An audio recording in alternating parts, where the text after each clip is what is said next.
Hello friends, मेरा नाम शिप्रा भटनागर चंद्रा है और आप सबका मेरे चैनल शिप्रा मोटिवेशन में बहुत बहुत स्वागत है। आज की एक स्टोरी एक अंधे बच्चे की स्टोरी है। एक बार एक अंधा बच्चा जो कि बिना सहारे के नहीं चल सकता था, अक्सर वो बहुत परेशान रहा करता था और लोग भी उसको देखकर बहुत ज़्यादा सिंपैथी दिखाते थे कि देखो बेचारा बच्चा कितना अच्छा है, कितना सुंदर है, लेकिन ये चल नहीं सकता, इससे तो ज़्यादा सफलता की या कुछ करेगा ये जीवन में उम्मीद ही नहीं कर सकते। ऐसा सुनकर उसकी माँ को बहुत ज़्यादा दुख होता था और वो हमेशा अपने बच्चे को पॉजिटिविटी के मैसेज देती थी और हमेशा उसकी हिम्मत बनाती थी कि बेटा अगर आप चाहो तो आप कुछ भी कर सकते हो। एक बार वो बच्चा अपनी माँ के साथ बाहर सैर पर निकला हुआ था, तभी उसने आसमान में हवाई जहाज की आवाज को सुना। क्योंकि वो देख नहीं सकता था, हवाई जहाज को उसने महसूस करा। उसने पूछा, माँ ये क्या है? तो माँ ने कहा कि बेटा ये एरोप्लेन है जो आसमान में उड़ता है।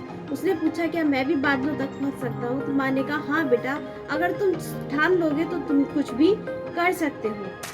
बच्चे के बाल मन पर माँ की इन बातों का इतना असर हुआ कि उसने अपने दम पर धीरे धीरे, जो बच्चा कभी कभी सहारे से चलता था पहले कभी, अब उसने कदम से कदम मिलाकर धीरे धीरे चलना शुरू कर दिया। वो एक अंधे वाले स्कूल में भी गया जहाँ पर ऐसे बच्चों को ट्रीट किया जाता है, अच्छे से पढ़ाई की कराई जाती है। उसने अपना सपना बताया कि मैं अपनी लाइफ में कुछ बड़ा करना चाहता हूँ। उस स्कूल वालों ने भी उसको प्रॉपर गाइड दिया, प्रॉपर डायरेक्शन दी और उनके हिसाब से जो भी उनके कोर्स और जो भी उनके चीज़ें होती ताकि वो आत्मनिर्भर बन सके। धीरे धीरे उस बच्चे ने भी उन सारे इंस्ट्रक्शंस को बखूबी फॉलो किया, बिल्कुल जैसा उसको बताया जाता वो वैसे ही उसको इम्प्लीमेंट करता। धीरे धीरे उसका कॉन्फिडेंस भी इंक्रीज हो रहा था। जो बच्चा पहले कभी बिना सहारे के नहीं चल पा रहा था, धीरे धीरे वो रोड पे चलने लग गया था। इसी तरीके से धीरे धीरे अपनी पढ़ाई उसने पूरी करी और पढ़ाई पूरी करके एक अच्छी जगह उसको जॉब भी मिल गई, काम भी मिल गया।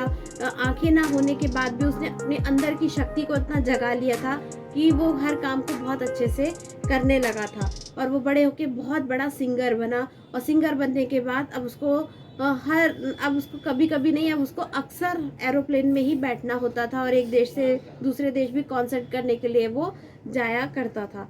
तो फ्रेंड्स, ऐसा ही होता है, जब हम अपनी इनर पावर को पहचान लेते हैं तो हम बड़े से बड़े महान काम को भी कर सकते हैं।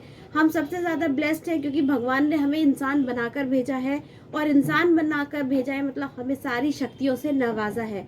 तो ज़रूरत है हमें अपने अंदर की इनर पावर को पहचानने की, अपने सेल्फ स्टीम को, सेल्फ कॉन्फिडेंस को इंक्रीज़ करने की और अपनी लाइफ में अपने और अपने माँ बाप के और अपने परिवार वालों के सबके सपने पूरे करने की हम ताकत रखते हैं। तो फ्रेंड्स, आई होप इस स्टोरी ने आपको भी बहुत इंस्पायर किया होगा। आप भी कभी जीवन में हार मत मानिएगा, आगे बढ़िएगा और जब कुछ आपको ऐसा डिमोटिवेट लगे तो आप हमेशा मेरे चैनल पे आ जाइए, जिसमें हमेशा पॉजिटिविटी से रिलेटेड कुछ बुक्स होती हैं, कुछ स्टोरीज़ होती हैं जो आपको आगे ग्रो करने में बहुत हेल्प करती हैं। और फ्रेंड्स, अगर ये स्टोरी पसंद आए तो प्लीज़ इसको लाइक, शेयर एंड सब्सक्राइब कीजिए और मिलते हैं हम अपनी नेक्स्ट स्टोरी में। तब तक के लिए गुड बाय।